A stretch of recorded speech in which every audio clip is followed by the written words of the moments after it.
Hey everyone, welcome back to Easy English Chat from English Around Me, the podcast where you learn English the easy way through real conversations. I'm Kelly. And I'm Alex. So, Kelly, I have to ask, are you one of those people who has the perfect morning routine? You know, wake up at 5 a.m., meditate, drink green smoothies. Oh my God, I wish. I have this whole fantasy about what my perfect morning would look like, but reality? That's a completely different story. Well, let's talk about it. The dream versus the reality of our morning routines.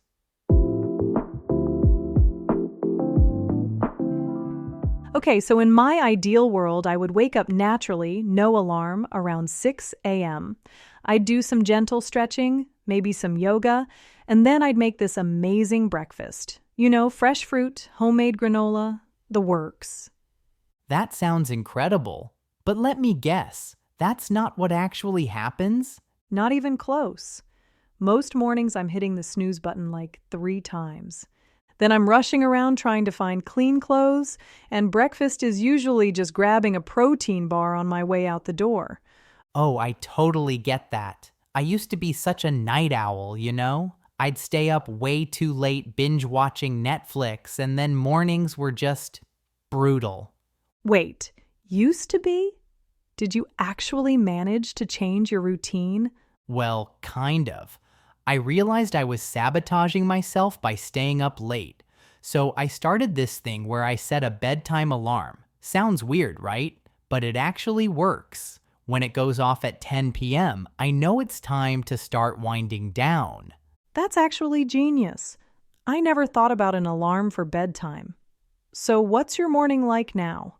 It's definitely better, but still not perfect. I wake up around 6:30, and I've started doing this 5-minute meditation thing. Nothing fancy, just sitting quietly and focusing on my breathing. Then I make coffee and actually sit down to drink it instead of chugging it in the car. See, that sounds so peaceful. I think my problem is that I'm too ambitious with my morning goals. Like I'll plan to wake up early to go for a run, meal prep, organize my entire life. And then when I don't do all of it, I feel like I've failed. Yeah, I think a lot of people do that. It's like we expect ourselves to become completely different people overnight. But what about weekends? Are your mornings different then?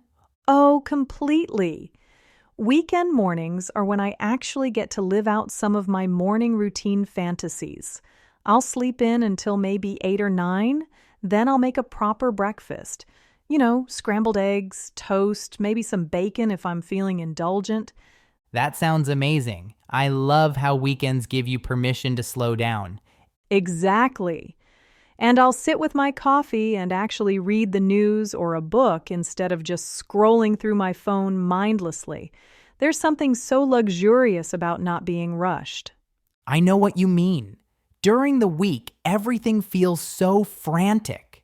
Like even when I'm trying to be mindful and present, there's always this voice in my head going, "Hurry up, you're gonna be late." Yes. And then you end up stressed before you even leave the house. I've been trying to build in a little buffer time, you know?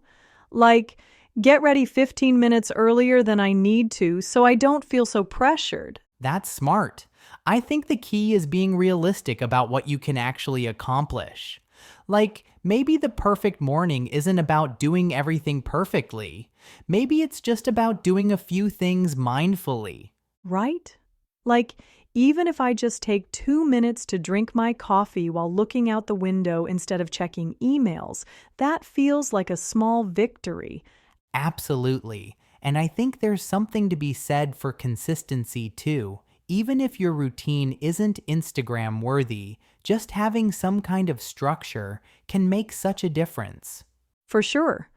I've noticed that when I at least make my bed and have some kind of breakfast, even if it's just toast, I feel more put together for the rest of the day. It's funny how those little things can set the tone, isn't it?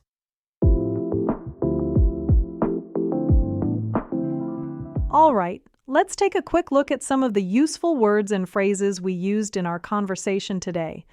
First up, we talked about hitting the snooze button. Right. When your alarm goes off and you press snooze to get a few more minutes of sleep. I said, I'm hitting the snooze button like 3 times.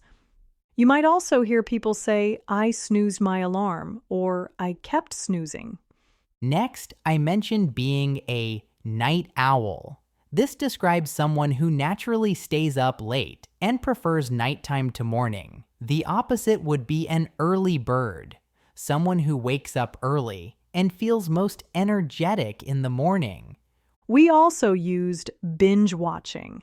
That's when you watch multiple episodes of a TV show in a row, usually for hours.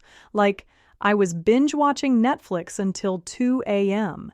It's become super common with streaming services. Then there's winding down. This means gradually relaxing and preparing for sleep or rest. I said, it's time to start winding down. You wind down after a busy day to help yourself transition to a calmer state. Another phrase was chugging something. This means drinking it very quickly, usually because you're in a hurry. Chugging coffee in the car versus sitting down and sipping it slowly. We talked about feeling frantic. This means feeling rushed, stressed, and a bit chaotic. When everything feels urgent and you're trying to do too many things at once. And finally, buffer time.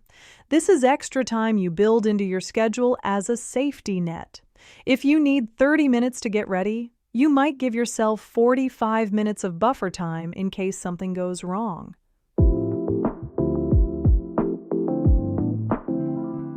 So whether your mornings are perfectly planned or completely chaotic, remember that small changes can make a big difference. Exactly. Don't try to overhaul everything at once. Maybe just pick one thing, like making your bed or drinking your coffee mindfully, and start there. Thanks for listening to Easy English Chat from English Around Me. We hope you enjoyed today's episode. If you did, don't forget to like the video, subscribe to our YouTube channel, and leave us a comment. We'd love to hear from you. Until then, sweet dreams and hopefully some peaceful mornings. Bye, everyone. See you next time.